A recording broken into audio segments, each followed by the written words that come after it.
સમાચાર રાજકોટથી જામકંડોરણાના ફોફર ડેમમાંથી સિંચાઈ માટેનું પાણી છોડ્યું। રવિ સિઝન માટે સિંચાઈ વિભાગ દ્વારા કેનાલ મારફત છોડાયું પાણી। ફોફર ડેમની કુલ સપાટી 25.50 ફૂટ। સિંચાઈ માટે પાણી છોડવામાં આવતા ખેડૂતોમાં ખુશીની લહેર। 10 જેટલા ગામના ખેડૂતોને થશે પિયત માટે લાભ। 105 ક્યુસેક પાણી કેનાલ મારફતે છોડાયું। જામકંડોરણાના ફોફર ડેમમાંથી સિંચાઈ માટેનું પાણી છોડ્યું। રવિ સિઝન માટે સિંચાઈ વિભાગ દ્વારા કેનાલ મારફતે છોડાયું પાણી। ફોફર ડેમની કુલ સપાટી 25.50 ફૂટ। સિંચાઈ માટે પાણી છોડવામાં આવતા ખેડૂતોમાં ખુશીની લહેર। 10 જેટલા ગામના ખેડૂતોને થશે પિયત માટે લાભ।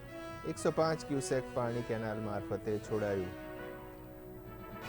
ફોફર સિંચાઈ યોજનામાં રબી 2024-25 માટે 2000 હેક્ટરનું આયોજન 6 પાણ માટે કરતા અંદાજિત 1600 હેક્ટરના જે ફોર્મ આવેલ છે એ માટે આજની તારીખે 105 ક્યુસેક કેનાલમાં વેડવામાં આવેલ છે। ડેમની સ્થિતિ જોઈએ તો 1600 એમસીએફટી પાણી લાઈવ જથ્થો છે, 106 એમસીએફટી પાણી ડેડ જથ્થો છે, સાથે 1706 એમસીએફટી પાણી હયાત કુલ જથ્થો છે, જે ડેમના 90% જેટલો પાણીનો જથ્થો સંગ્રહ થયેલ છે।